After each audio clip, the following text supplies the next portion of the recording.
Assalamualaikum warahmatullahi wabarakatuh. Selamat sore pemirsa, kita berjumpa dalam program Dialog Khusus. Kali ini bersama Badan Kesatuan Bangsa dan Politik Provinsi Jawa Timur. Kita berbincang pemirsa terkait dengan peningkatan partisipasi politik bagi elemen masyarakat pada Pilkada serentak tahun 2020 di Jawa Timur. Seperti yang kita ketahui bahwa untuk Pilkada serentak tahun 2020 ini dilaksanakan dalam kondisi yang memang tidak biasa. Tentunya ada berbagai kebijakan yang berguna nanti untuk mendongkrak seperti apa partisipasi politik di tahun 2020 ini untuk Pilkada pemirsa. Nah, di Jawa Timur sendiri bagaimana?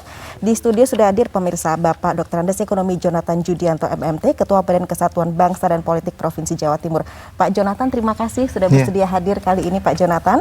Dan juga sudah hadir juga Bapak Aang Hunayfi SHMH yang merupakan anggota Bawaslu Provinsi Jawa Timur, Divisi Pengawasan dan Hubungan Antar Lembaga. Pak Aang, terima kasih sudah hadir. Tidak ketinggalan pula Bapak Khairul Anam, Ketua KPU Provinsi Jawa Timur. Pak Anam, terima kasih sudah hadir sore ini. Juga sudah hadir Bapak Komisaris Polisi Wiwit Adi Satria SHSIK MT, Kasubdit Polmas Polda Jawa Timur. Pak Wiwit, selamat sore, terima kasih sudah hadir juga sore ini. Ya, pemirsa, selama 1 jam nanti bersama Badan Kesatuan Bangsa dan Politik Provinsi Jawa Timur dalam dialog khusus kali ini. Pak Jonathan, bagaimana Bakesbangpol Provinsi Jawa Timur melihat nanti akan diadakan atau dihelat Pilkada serentak tahun 2020 di tengah pandemi COVID? Ya, yang pertama terima kasih dan syukur alhamdulillah bahwa sampai hari ini tidak ada kejadian yang menonjol. Baik, ya, ini, Bapak mohon maaf sebelumnya kita akan jeda sejenak, kita akan dengarkan kumandang azan maghrib untuk wilayah kota Surabaya dan sekitarnya.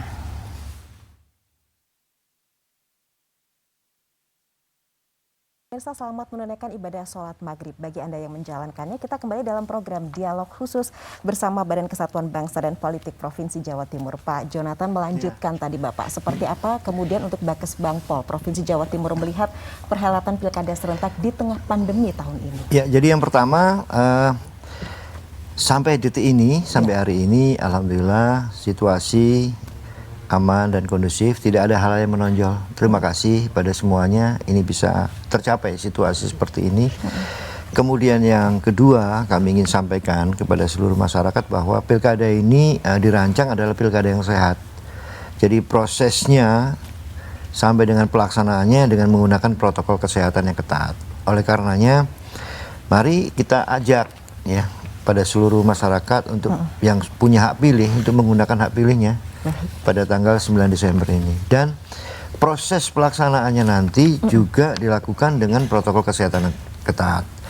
Jadi masyarakat kita harapkan juga menggunakan hak pilihnya juga menggunakan protokol 3M ya.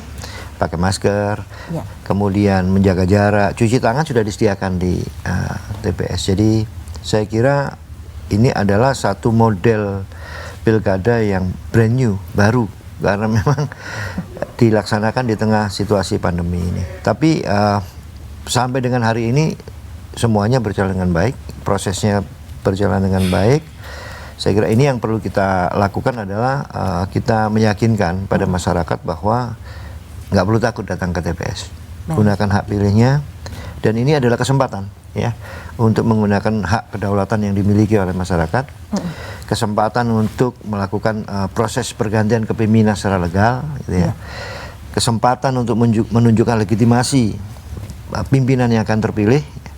Jadi ini adalah waktunya untuk masyarakat bisa turut serta di dalam berdemokrasi di 19 kabupaten kota. Baik, artinya pandemi COVID itu bukan halangan begitu ya Pak ya, untuk mereka tetap bisa menyalurkan hak politiknya seperti itu ya. Baik, Pak Anam, masih ada juga masyarakat yang mengkhawatirkan ketika mereka datang ke TPS begitu ya Pak ya, meskipun memang sudah masing-masing TPS itu sudah menerapkan protokol kesehatan. Nah, bagaimana dengan adanya kekhawatiran masyarakat ini Pak Anam? Bagaimana KPU menyikapinya? Oke, terima kasih. Jadi yang pertama terkait kekhawatiran masyarakat yang masih ada, kita terus menerus memberikan edukasi maupun sosialisasi kepada masyarakat, baik melalui secara langsung maupun juga melalui media-media sosial maupun media iklan kita di media televisi maupun media-media yang lain. Jadi ini upaya kita untuk menyampaikan pesan kepada publik bahwa kita pelaksanaan pilkada itu betul-betul menggunakan protokol yang ketat. bahkan seluruh logistik kita, misalkan sebelum kita kirim ini semua sudah kita lakukan disinfektan. Jadi tidak hanya kemudian tempat TPS, tapi bahkan semua logistik juga kita pastikan sebelum disentuh oleh masyarakat, sebelum dikirim, ini juga melalui protokol yang ketat juga. Baik. Jadi terus-menerus kita memberikan edukasi pada masyarakat. Oke. Kalau Pak Aang sendiri, bagaimana Bawaslu mengawasi dengan adanya protokol kesehatan yang memang sudah harus dilaksanakan di masing-masing TPS itu, Pak? Ya, sejauh ini menyiapkan pelaksanaan 9 Desember, jajaran kami itu secara serius terkait dengan kesiapan SDM yang nantinya turun di tanggal 9 Desember pengawas TPS. Baik. Itu mulai kemarin sampai 3 hari ke depan akan dilakukan rapid test untuk memastikan bahwa mereka semua ini siap dengan kondisi fisik yang sehat tanpa kemudian membawa virus dan lain sebagainya.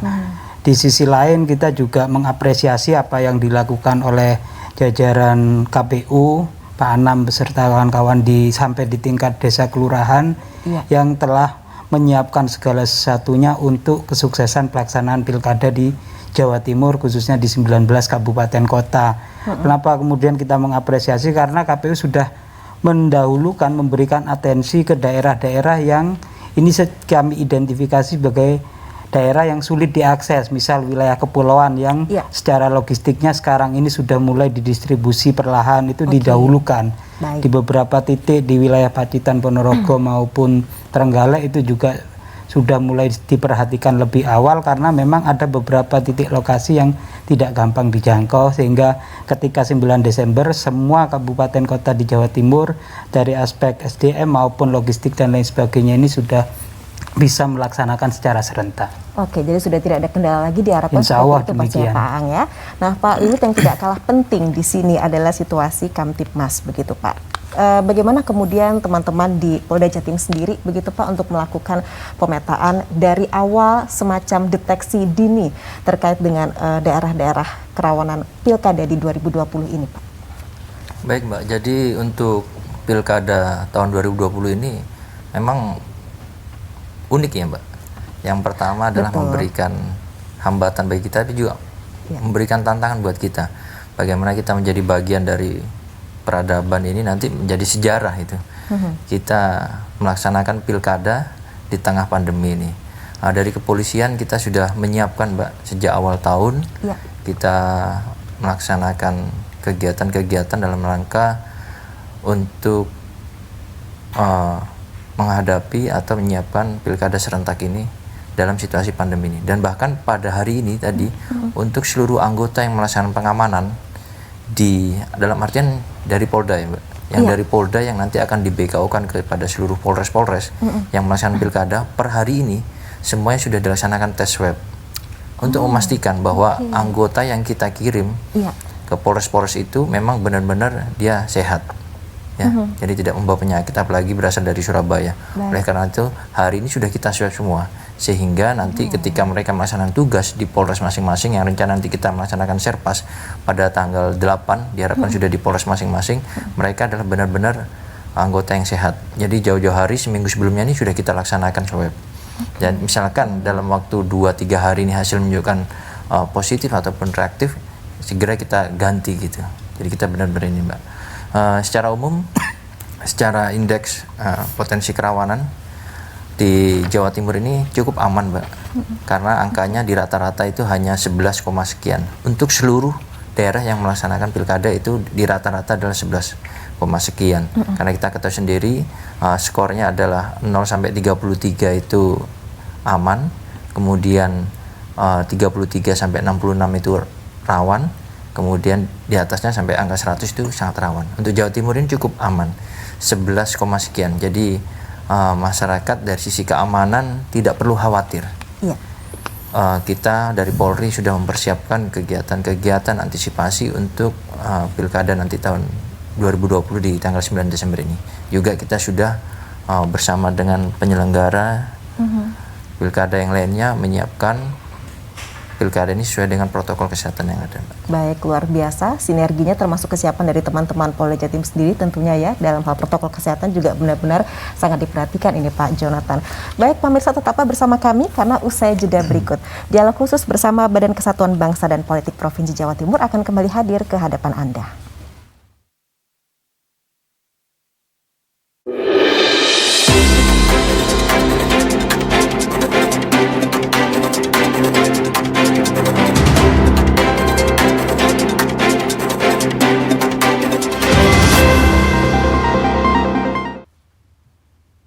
Ya pemirsa, kembali dalam program Dialog Khusus bersama Badan Kesatuan Bangsa dan Politik Provinsi Jawa Timur. Kita berbincang terkait dengan peningkatan partisipasi politik bagi elemen masyarakat pada Pilkada serentak tahun 2020 di Jawa Timur. Pak Aang, ini kalau kita berbicara mengenai keamanan, kenyamanan juga begitu ya bagi masyarakat yang memang mereka menggunakan hak pilihnya pada 9 Desember 2020 nanti.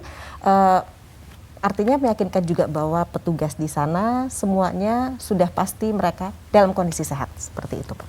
Ya, jadi memang dalam proses rekrutmen petugas yang melakukan pengawasan di tempat pemungutan suara, yang nantinya melakukan monitoring di desa kelurahan maupun di tingkat kecamatan, itu kami semua itu dipastikan harus melalui proses tes kesehatan terlebih dahulu sebelum ditetapkan yang bersangkutan ini merupakan petugas di TPS tersebut. Baik. Itu tujuannya apa? Untuk memastikan bahwa setiap penyelenggara dalam pelaksanaan Pilkada 2020 ini memang penyelenggara yang dalam kondisi sehat, tidak menimbul bahwa dengan kondisi sakit dan lain sebagainya itu karena rawannya, tingkat kerawanan cukup tinggi terkait dengan klaster itu. Oleh karenanya kita antisipasi sedemikian rupa agar semua pihak dalam penyelenggaraan 9 Desember nanti itu juga bisa merasa nyaman, tenang dalam meluangkan hak pilihnya di tempat pemungutan suara masing-masing yang sudah ditetapkan oleh Komisi Pemilihan Umum.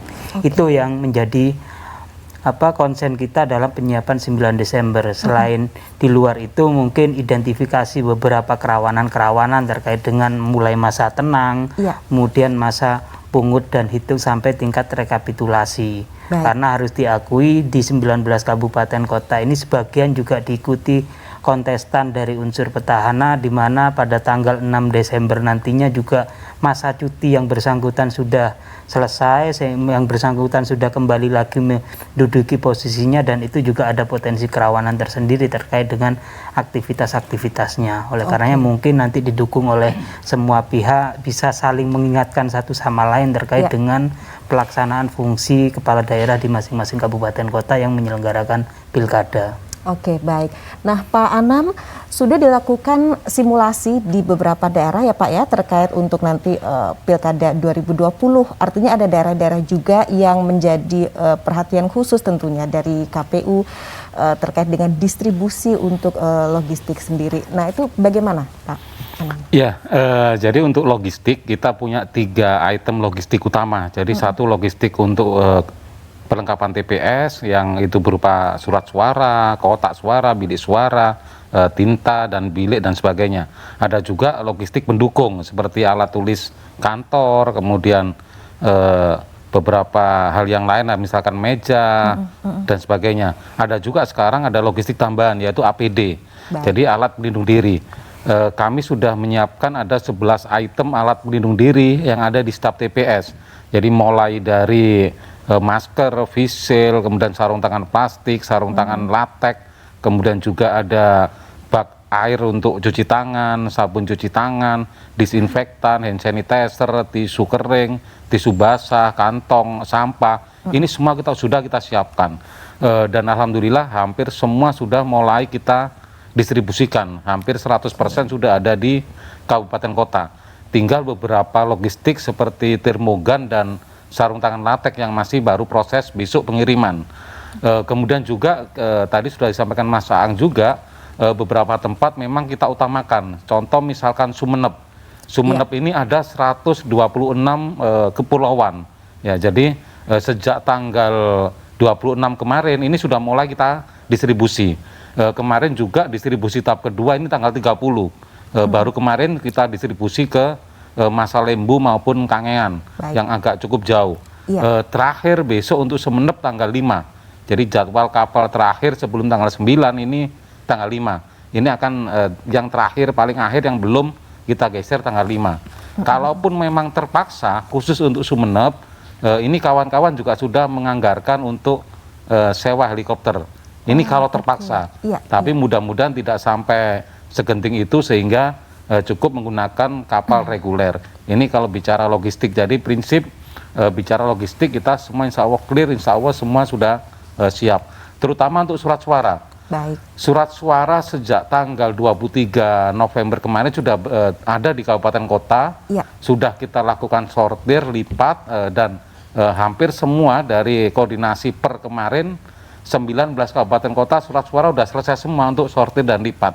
Dan kami juga ingin memastikan bahwa proses sortir lipat ini pun juga dengan prosedur COVID. Jadi semua logistik sebelum diturunkan ini kita pastikan harus sudah dilakukan proses disinfektan terlebih dahulu.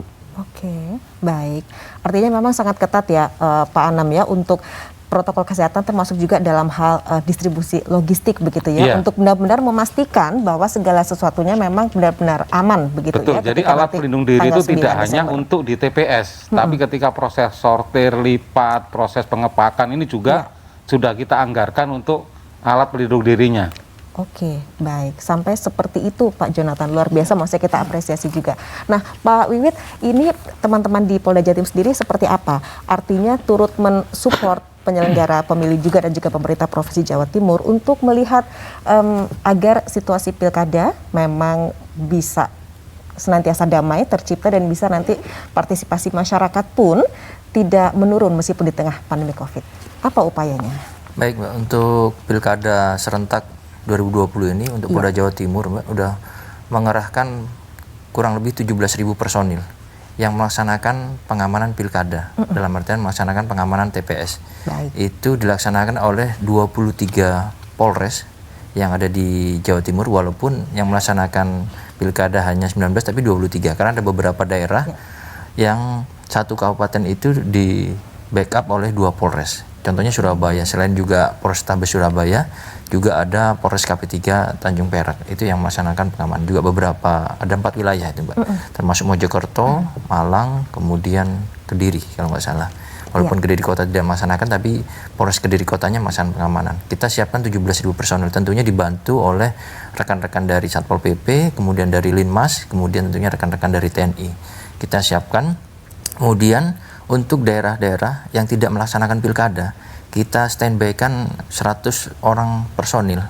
Misalkan Polres Situbondo ada pilkada, kemudian Polres yang tetangganya tidak melaksanakan pilkada, dia menyiapkan 100 personil untuk mengantisipasi apabila ada hal-hal yang tidak diinginkan terjadi.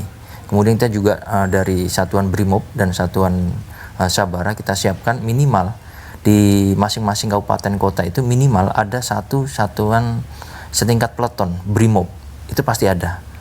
Yang untuk melaksanakan pilkada itu pasti ada. Bahkan di tempat-tempat yang rawan, yang cukup besar, ya kita melihat indeks kerawanan yang ada, itu kita siapkan bahkan sampai 1 kompi. Tapi setidaknya ada satu satuan setingkat peleton Brimob yang standby di Polres tersebut. Oke, jadi memang ada beberapa wilayah atau daerah yang mendapat perhatian khusus dalam hal lebih banyaknya pasukan yang disiagakan. Kita juga mengukur dari jarak, kemudian juga mengukur kerawanan-kerawanan yang ada, kita pertimbangkan mana yang mendapatkan prioritas daripada kita. Oke, baik Pak Wiwit. Dan pemirsa tetaplah bersama kami karena dialog khusus bersama Badan Kesatuan Bangsa dan Politik Provinsi Jawa Timur akan kembali sesaat lagi.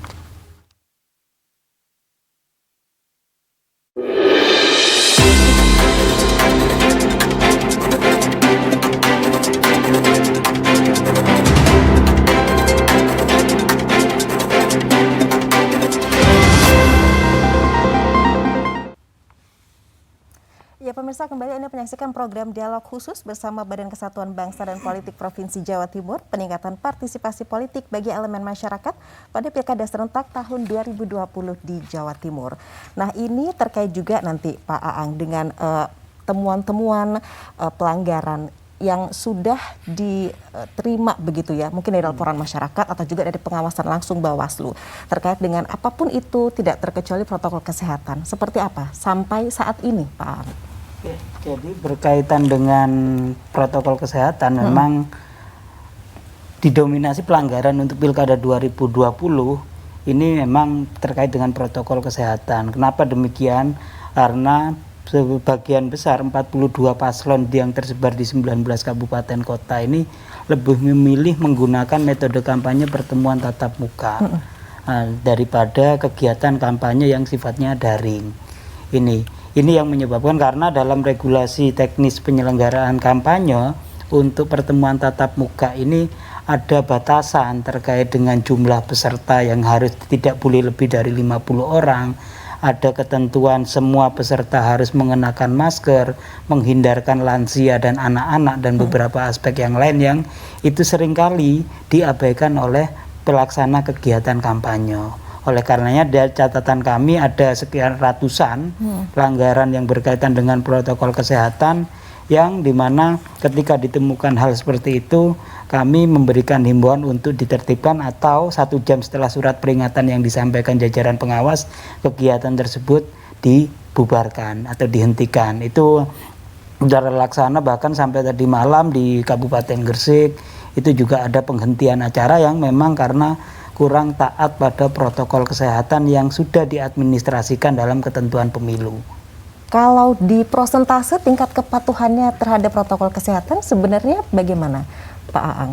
Ya kalau kemudian dilihat prosentasenya ya juga cukup minim ya, karena memang dominasi kegiatan kampanyenya ini lebih banyak pertemuan tatap muka. Hanya sekian persen di daerah yang menyelenggarakan pilkada yang paslonnya ini melakukan kegiatan kampanye dengan metode daring. Ini jarang sekali dilakukan di beberapa daerah, entah itu karena faktor geografis wilayah yang mungkin masih ada beberapa kendala sinyal dan lain sebagainya, atau hal lain. Oke, baik.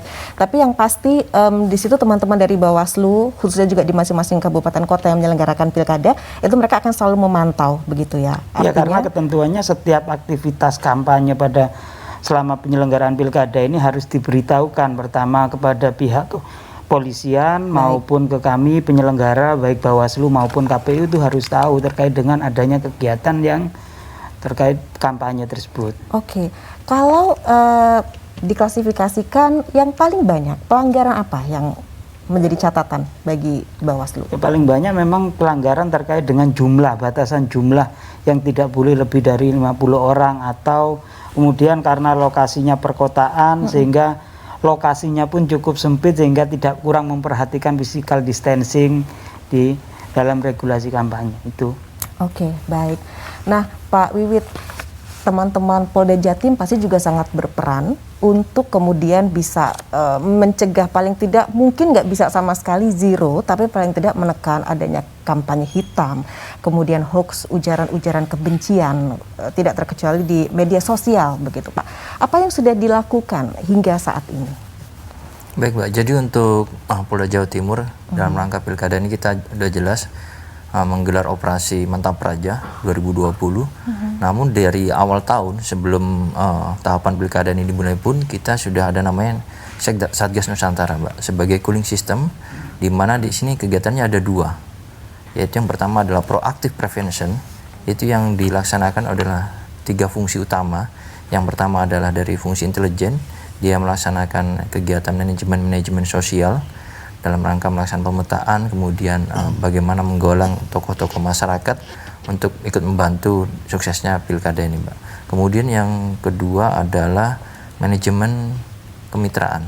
Manajemen kemitraan ini dilaksanakan oleh fungsi Bimas, bagaimana melaksanakan kegiatan-kegiatan yang dapat menjadi alternatif bagi masyarakat. Jadi pikirannya tidak hanya melulu mikirin masalah pilkada, namun kita ajak untuk melaksanakan kegiatan-kegiatan sosial lainnya.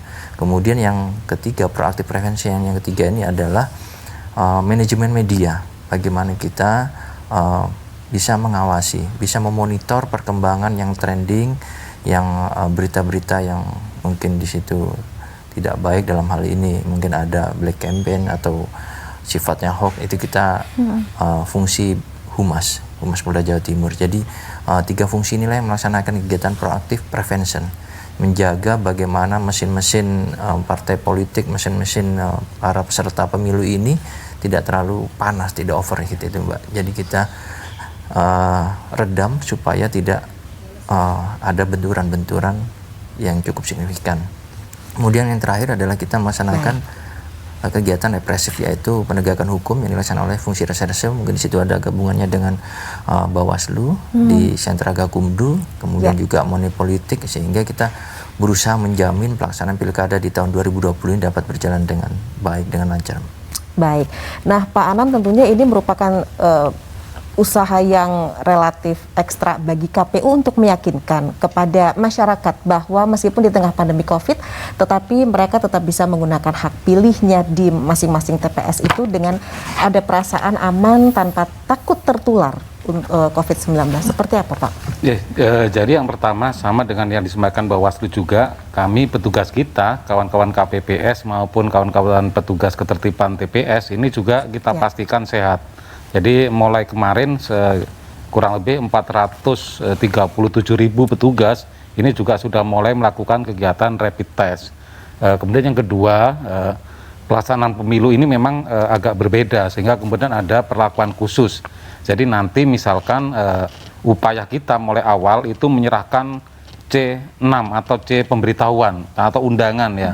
Ini kita berikan kepada pemilih dan di situ sudah kita tulis. Yang pertama, agar pemilih nanti datang dengan protokol kesehatan, membawa atau menggunakan masker, kemudian membawa alat tulis pribadi, ya.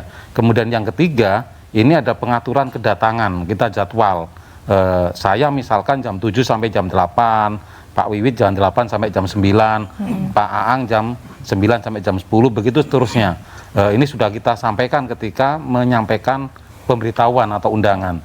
Kemudian nanti juga dalam datang ke TPS ini juga ada protokol tersendiri. Nanti ketika baru datang, petugas ketertiban ini punya tugas tambahan.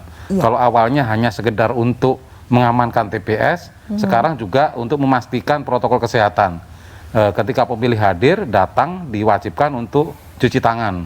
Jadi sudah kita siapkan timba, air, sabun cuci, ini sudah kita siapkan. Kemudian pemilih juga wajib pakai masker, ya. Jadi kalau tidak pakai masker maka tidak boleh masuk, ya. Jadi wajib pakai masker, sehingga kalau tidak ada pemilih tidak pakai masker, nanti akan kita berikan masker medis. Jadi setiap TPS sudah kita siapkan 150 masker medis. Setelah itu baru kemudian kita cek suhu tubuh, ya. Jadi sebelum masuk TPS tadi sudah ada 2 protokol, baru kemudian kita cek suhu tubuh. Kalau kemudian 37,3 derajat, maka yang bersangkutan kita arahkan ke bilik khusus. Jadi nggak boleh masuk ke TPS, tapi sudah kita siapkan bilik tersendiri di luar TPS. Kemudian juga, catatan juga, tidak boleh membawa anak kecil. Ini juga tidak boleh. Ya, jadi kalau bawa anak kecil, kita minta agar pulang dulu, sehingga nanti anaknya anak kecil tadi biar di rumah saja. Kemudian ya, setelah masuk pemilih maka akan memperlihatkan KTP dan surat undangan. Ya, setelah itu baru yang bersangkutan tanda tangan kehadiran. Nah, ini yang kita harapkan nanti membawa alat tulis tersendiri. Kalaupun memang tidak bawa alat tulis tersendiri, dia menggunakan alat tulis yang kita siapkan, maka setelah dipakai yang bersangkutan maka kita semprot disinfektan sebelum dipakai orang yang lain lagi. Setelah tanda tangan, maka kemudian diberikan sarung tangan plastik, ya.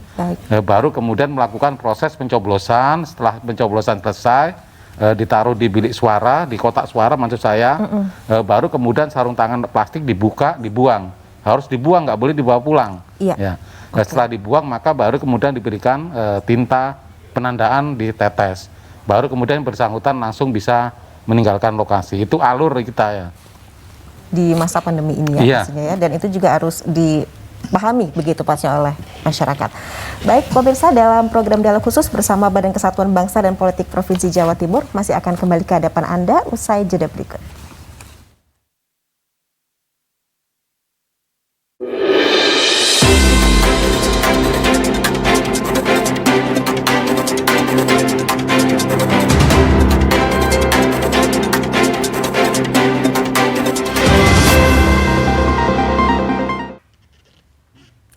Terima kasih kasih pemirsa, Anda masih setia untuk menyaksikan program Dialog Khusus kali ini bersama Badan Kesatuan Bangsa dan Politik Provinsi Jawa Timur terkait dengan peningkatan partisipasi politik bagi elemen masyarakat pada Pilkada serentak tahun 2020 di Jawa Timur. Dan di segmen ini silakan Anda bisa bergabung bersama kami di 031-829-2111 dan juga 829-4111. Nah, sebelum menerima telepon, Pak Aang, ini di TPS sendiri begitu ya, itu ada beberapa pihak, salah satunya adalah saksi. Kalau kita bicara mengenai protokol kesehatan, tentu semua juga dipastikan bahwa memang dalam keadaan sehat, termasuk pihak saksi seperti itu ya Pak ya, bagaimana? Iya, jadi memang dalam peraturan teknis proses pungut di tanggal 9 Desember, itu masing-masing pasangan calon diperbolehkan untuk menugaskan seorang saksi atau lebih dari satu. Tapi yang masuk ke tempat pemungutan suara itu hanya satu. Nah, kalau kemudian jajaran KPPS, Linmas, pengawas TPS juga melalui proses tes kesehatan dan lain sebagainya, kami juga mengharap bahwa masing-masing saksi pasangan calon itu juga dilakukan tes kesehatan untuk memastikan ya, walaupun secara administrasi teknis pemilunya itu tidak diwajibkan, tapi untuk khusus TPS di lapas itu ketentuan lapas memang mengharuskan setiap orang yang masuk lapas itu harus dapat menunjukkan hasil rapid test dengan kondisi non reaktif.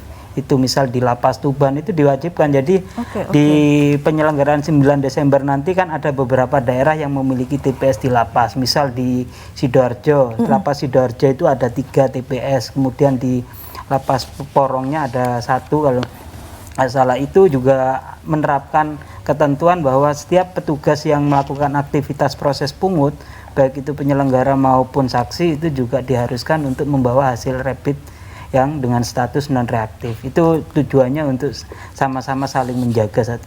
Itu aja.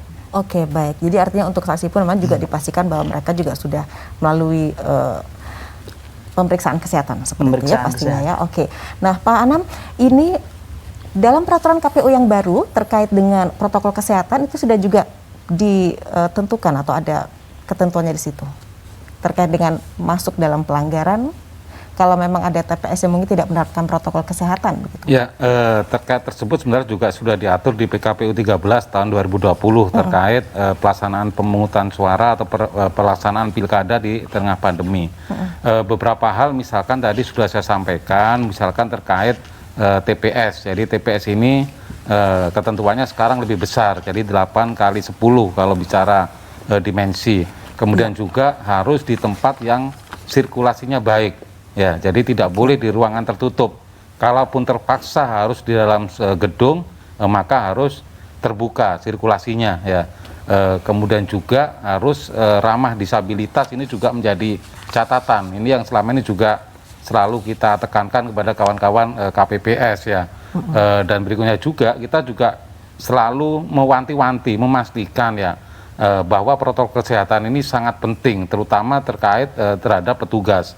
Jadi untuk petugas KPPS besok, selain di rapid, wajib bermasker, wajib pakai face shield, wajib juga menggunakan sarung tangan latex. Jadi pengamanan berlipat. Kami juga menyiapkan 1 unit baju hazmat di masing-masing TPS, satu saja, 1 unit. Ini dibuat untuk antisipasi kalau tadi, misalkan ada pemilih di atas 37,3 derajat, maka yang melayani adalah KPPS yang menggunakan baju hazmat. Langsung menggunakan baju hazmat baru yang bersangkutan melayani. Atau tiba-tiba ada pemilih yang pingsan misalkan di dalam TPS misalkan, ini juga wajib menggunakan baju hazmat karena kita tidak pernah tahu kondisi yang bersangkutan. Dan juga memang baju hazmat ini kita siapkan kalau memang masih ada atau ada pemilih yang sedang isolasi mandiri akibat COVID di rumah, ini tetap bisa kita layani. Dengan catatan memang yang bersangkutan ingin menggunakan hak pilih ya. Ketika yang bersangkutan menyampaikan ingin menggunakan hak pilih, maka KPPS wajib melakukan pelayanan. Dengan catatan juga disetujui oleh saksi dan pengawas TPS. Kalau kemudian saksi dan pengawas TPS tidak menyetujui, tentu kemudian KPPS tidak boleh untuk melakukan pelayanan ke yang bersangkutan. Oh, oke, baik. Jadi aturannya sudah jelas seperti itu, dan itu beberapa waktu yang lalu memang sudah dilakukan simulasi terkait dengan prosedur seperti itu ya Pak Anam ya pastinya. Oke, kita terima dulu penelpon yang sudah bergabung. Halo, selamat malam. Selamat malam. Selamat malam dengan Bapak siapa? Dengan Bapak Ari Mojokerto. Silahkan Pak Ari di Mojokerto, apa yang mau ditanyakan? Terima kasih kesempatan yang diberikan pada saya. Yang pertama, apa yang disampaikan oleh Bawaslu atau oleh KPU ini adalah antisipasi yang luar biasa. Akan tetapi pertanyaan saya begini, Pak. Apakah untuk di masing-masing TPS itu kan kurang lebih sekitar 400 sampai 500 hadirin. Apakah waktunya tidak dipakai jadwal? Sehingga demikian misalnya, di kelompok RTA ini jam sekian sampai jam sekian. Untuk RTB jam sekian sampai jam sekian. Sehingga ini meminimal mungkin untuk berkerumunan. Karena apa? Mohon maaf Pak, orang desa ketika ada pesta demokrasi saat ini, baik itu apalagi bupati, ya, karena mohon maaf ini, tolong jangan tersinggung. Di desa itu Pak, bahasanya begini, sopo sing nabur uang, maka disitulah pasti orang akan berbondong-bondong. Karena apa? Mohon maaf, undang-undang jelas dilarang money politik. Itu bahasanya, mohon maaf, itu bahasanya menurut kami adalah hanya abal-abal. Mengapa demikian? Pak Mojokerto Pak, calon, ya ini calon, ini sudah banyak sekali mengundang massa ke rumahnya calon itu dengan membagi rupiah, dengan membagi-bagi sembako, kemudian kampanye membagi sarung, membagi baju, tapi kenyataannya dari Bawaslu itu tidak ada teguran atau peringatan atau sanksi. Ini oleh karena itu kami berharap tadi yang saya sampaikan kalau bisa masa ini bisa di etapa-etapa atau tahapan-tahapan sehingga orang-orang tidak terjadi kerumunan. Terima kasih. Mohon maaf jika ini salah. Iya Pak. Terima kasih sudah bergabung malam hari ini. Silakan untuk menanggapi Pak Anam dulu. Terima kasih Pak Arief atas kepeduliannya terhadap proses pemilu. Jadi tadi sudah saya sampaikan terkait proses pengaturan kedatangan ya. Jadi dalam proses pemberitahuan sudah kita sampaikan ada pengaturan kedatangan, kita jadwal. Jadi proses pemungutan ini ada 6 jam. Jam 7 sampai jam 1 siang. Sehingga kemudian total pemilih anggap saja 450 pemilih. Ini kita bagi menjadi 6. Jadi per jam ini 75 orang. Ya, jadi sudah kita atur agar tidak berkerumun. Kemudian yang kedua, mungkin nanti juga akan dilanjut Mas Aang Bawaslu ya. Saya juga ingin menyampaikan bahwa di regulasi kampanye, regulasi PKPU memang diatur calon itu boleh untuk melakukan sosialisasi. Salah satunya adalah dengan menggunakan bahan kampanye. Ya, bahan kampanye seperti misalkan baju, topi, hand sanitizer, masker ini sah boleh. Sepanjang kemudian kalau diakumulasi menjadi uang ini tidak lebih dari 60.000. Tapi bukan berupa uang lah ya. Jadi sifatnya bahan kampanye. Payung, visel, helm misalkan penutup kepala ya, topi ini boleh. Sepanjang kalau harga diuangkan ini nggak sampai 60.000. Berarti ini ada diatur. batasannya ya? Ya. Baik. Mungkin dilanjut dengan Mas Aang terkait money politiknya. Ya, nanti di segmen selanjutnya Pak Aang. Dan pemirsa masih ada satu segmen terakhir dalam program dialog khusus bersama Badan Kesatuan Bangsa dan Politik Provinsi Jawa Timur. Kami akan kembali usai jeda berikut.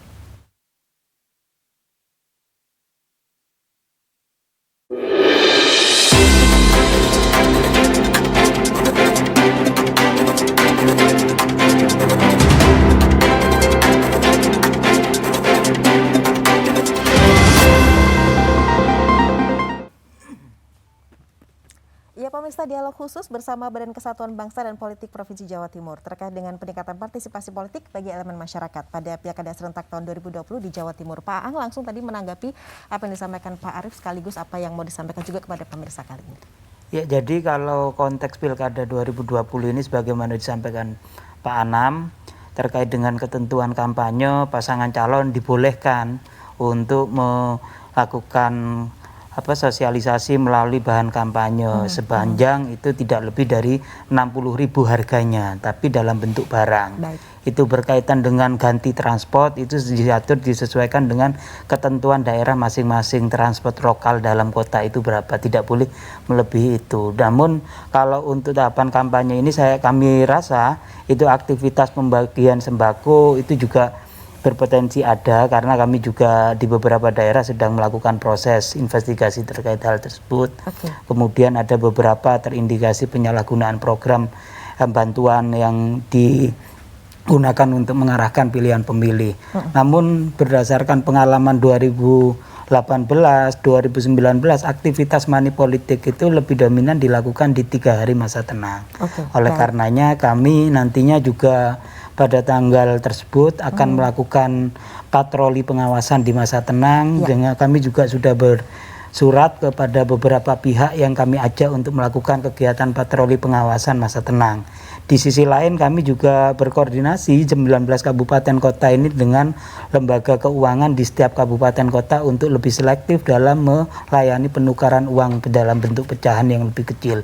Itu kami antisipasi dan juga kami lakukan berkoordinasi dengan pemerintah kabupaten kota untuk sementara waktu menunda dulu proses pendistribusian bantuan sosial dan lain sebagainya di waktu-waktu krusial itu, agar tidak dipersepsikan sebagai penyalahgunaan kewenangan dan lain sebagainya. Itu antisipasi kami, dan sejauh ini mudah-mudahan bisa kita minimalkan terkait dengan hal tersebut. Baik Pak Wiwit, seperti apa kemudian yang mau disampaikan artinya di sini adalah jaminan dari teman-teman di Polda Jatim terkait dengan keamanan untuk 9 Desember nanti. Oke, baik Mbak. Jadi semuanya sudah kita mendengar bagaimana dari KPU, dari Bawaslu, bagian dari Pemprov Jatim, kemudian kita juga sebagai aparat keamanan, kita sudah membuat semaksimal mungkin sehingga kegiatan pilkada ini dapat berjalan dengan aman dan sehat, Mbak. Namun semuanya ini akan menjadi sia-sia apabila masyarakat tidak mendukung terselenggaranya pilkada ini. Oleh karena itu, mari kepada seluruh masyarakat Jawa Timur berpartisipasi secara aktif sehingga apa yang sudah kita siapkan ini tidak menjadi sia-sia. Marilah kita menjadi sejarah dari peradaban ini, kita bisa melaksanakan pilkada di tengah pandemi ini dengan baik, aman dan sehat. Oke, Pak Anam, singkat saja apa yang mau disampaikan? Ya, bahwa seluruh kegiatan tahapan ini sudah kita lakukan dengan prosedur COVID yang sangat ketat ya. Bahkan di setiap TPS sudah kita pastikan semuanya menggunakan protokol COVID yang ketat, dengan alat pelindung diri yang cukup ketat, semuanya kita siapkan. Maka kita menyampaikan bahwa ini adalah pilkada yang sehat, insya Allah semuanya aman. Untuk itu saya berharap, kita semua berharap agar seluruh pemilih 18.516.191 pemilih di Jawa Timur agar bisa hadir ke TPS, pilih pemimpinmu yang paling Anda anggap yang paling baik untuk memajukan daerah. Gunakan hak pilihnya dengan baik, tolak money politik, pilih yang jujur dipilih. Baik, Pak Jonathan dari Bakesbang. Ya, jadi ini adalah pemungutan suara yang sehat, ya, penyelenggaranya sehat, prosesnya dirancang dengan sangat sehat, masyarakat yang datang juga insya Allah sehat. Oleh karenanya, ayo gunakan hak pilih pada tanggal 9 Desember.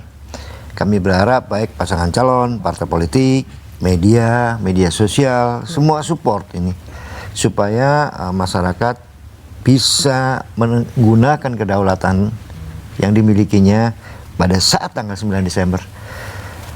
Kita harapkan berbondong-bondong datang ke TPS sesuai dengan jadwal waktu yang telah ditentukan oleh KPU. Baik. Terima kasih. Pak Jonathan terima kasih, Pak Ang terima kasih, Pak Anam terima kasih, Pak Wiwit juga terima kasih. Ya pemirsa, sampai di sini kebersamaan kita dalam program Dialog Khusus bersama Badan Kesatuan Bangsa dan Politik Provinsi Jawa Timur. Terima kasih Anda sudah 1 jam bersama kami. Tetaplah di JTV pemirsa. Saya Tika Subandi, selamat malam, sampai jumpa.